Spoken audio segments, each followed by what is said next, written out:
Welcome to the OnlyFans Secrets Marketing Podcast. The goal of this podcast is to help both new and established OnlyFans creators learn the basics of online branding, marketing, and promotion to help you make more money with your content and maximize your time online. My name is Richard Lewis, and I have over 20 years of internet marketing experience. So let's get started with today's topic. That topic is OnlyFans sexism is real and it needs to stop. This podcast is devoted to promotion and marketing, but I feel it's also important to touch on topics that affect creators and the broader community as a whole. One of those topics is sexism and gender equality. In this episode, we are going to discuss gender bias on OnlyFans and what we can do to stop it. Okay, so first obvious statement is women should not be shamed for being on OnlyFans. The sad fact is that women can lose their jobs for being on OnlyFans, which is just horrendous to think about. People like to call out women for being on the platform, meaning that someone who is either male and subscribing to an OnlyFans page will see someone and then call them out in real life on the fact that they have this page, sometimes to their employer, sometimes to family members, that somehow people feel this is their right to do. And also women receive horrible feedback and comments from men and women for being on the platform. So if someone was to write an article about someone being on OnlyFans and them identifying themselves as female, people will use terms in the comment sections like the person has no dignity. They won't be happy when money runs out. They'd rather date a broke girl who appreciates herself. Things like girls really are happy about selling themselves. And this plays into an overall concept that really is outdated, which is that there is a bad type of woman versus a good type of woman. So, what people in these comment sections are playing on is, sort of an old trope of somehow the virtuous woman is good and a person who wants to be free and express themselves is bad. And that somehow this person will realize that down the road, and the only thing that is turning them towards this bad behavior is money. This plays into almost all the comments coming from men specifically towards negativity, which is that they would rather date someone who was broke. As if, and almost always in the comment sections, an OnlyFans creator will come through and say, no one would date you anyway, which is an okay response, but again, it's playing into their game, and their game is that someone should have automatic shame for being on OnlyFans. And, so it's not always a great thing to come back with a comment that plays into this trope of immediate guilt for being on the platform. But it's hard to even take a lot of the comments that can be found underneath these articles, or even within OnlyFans creators' accounts themselves. So people obviously will come into an OnlyFans creator's account, perhaps under false pretenses, or, say something awful to begin with and then start judging and shaming, which is obviously very ironic because they're on the platform itself supporting the concept, but then denigrating a woman for being on the platform itself. So it's interesting because typically male feedback, so if a male is on OnlyFans and there's an article written about them,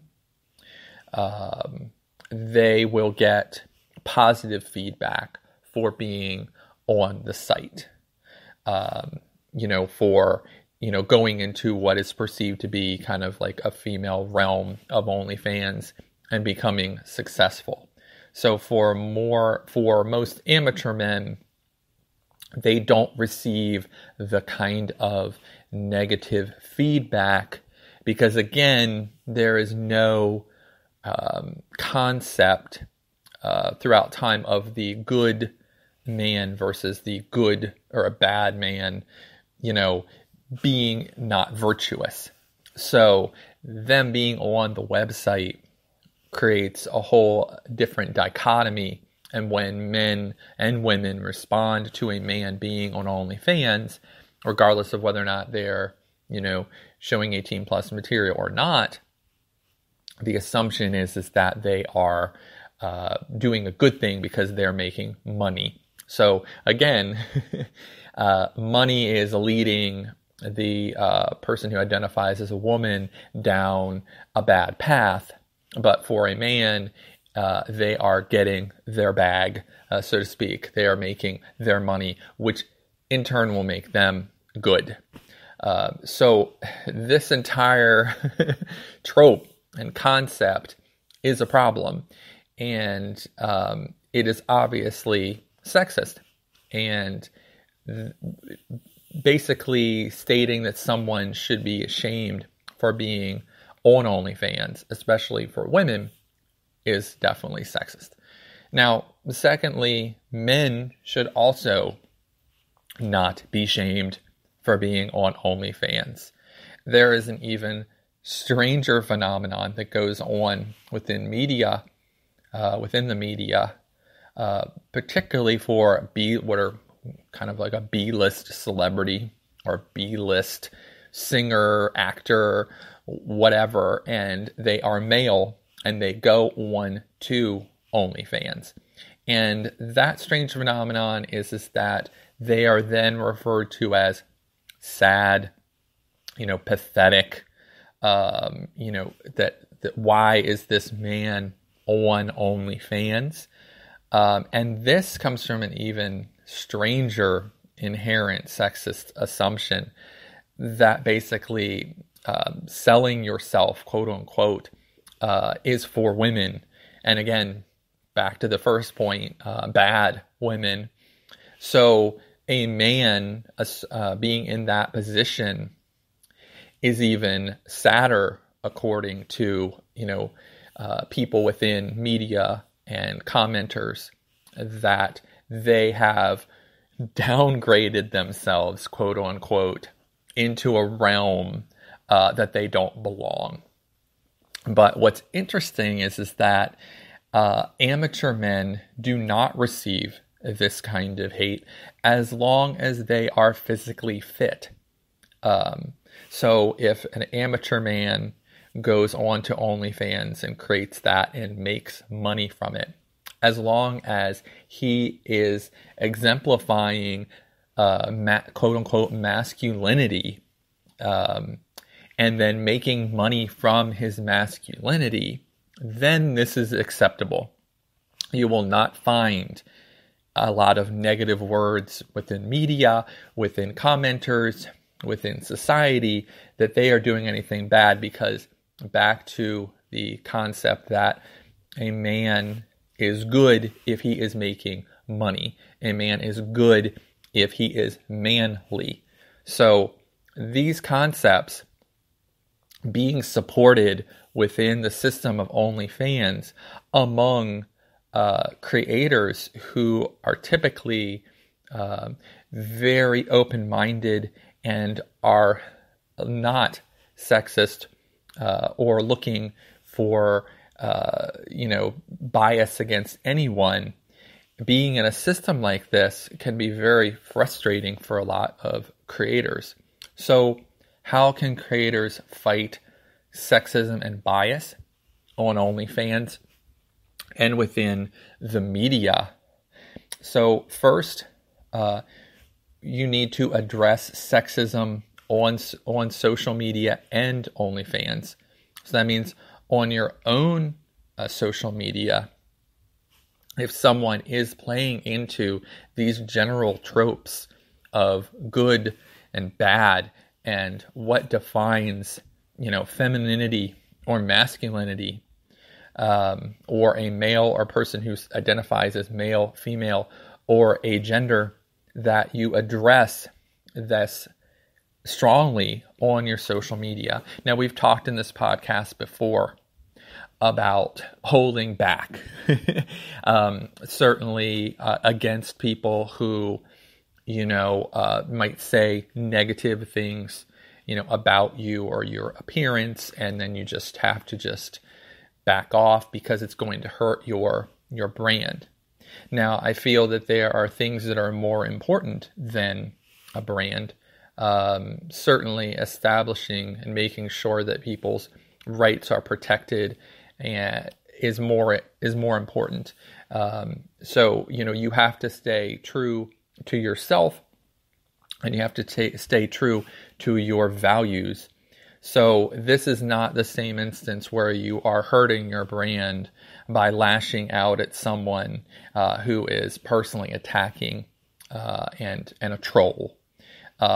If you are, seeing sexism directly on your social media or on your OnlyFans, it is important to block those who display sexism and hate within. That's your first step. That obviously is the least interactive, that you can do. If you feel that you're moved even further than that, instead of blocking them, you should call out all forms of sexism directed at, you or anyone that you are associated within the OnlyFans community. Again, don't make it personal. Don't, stoop down to their level. Meet them with facts, with controlled arguments, nothing that they then can take and use against you. But one important thing that I would point out is just to call out all forms of sexism directed at all groups having to do with OnlyFans, men, women, and non-binary people. Do not stick to your quote-unquote tribe. Parity and equality for all. So the problem with sticking with your tribe and saying, okay, well, I'm going to fight sexism that's directed just at women because I identify as a woman. You can see that the entire system, the whole trope, is being built around a greater concept than let's just attack on one group. It's basically making assumptions about all groups and how they should interact and how they should be on OnlyFans. So if you stick to a concept of parity and equality for all, you will see that you will be able to make a change in a broader spectrum than just, okay, because you're basically playing into someone's game if you acknowledge, that, what they're saying has any substance whatsoever. Now you're on their playing field, and now you're just debating the rules of their game. So you want to call out all sexual harassment in social media and OnlyFans as well. On your own OnlyFans, and you see that on other social media.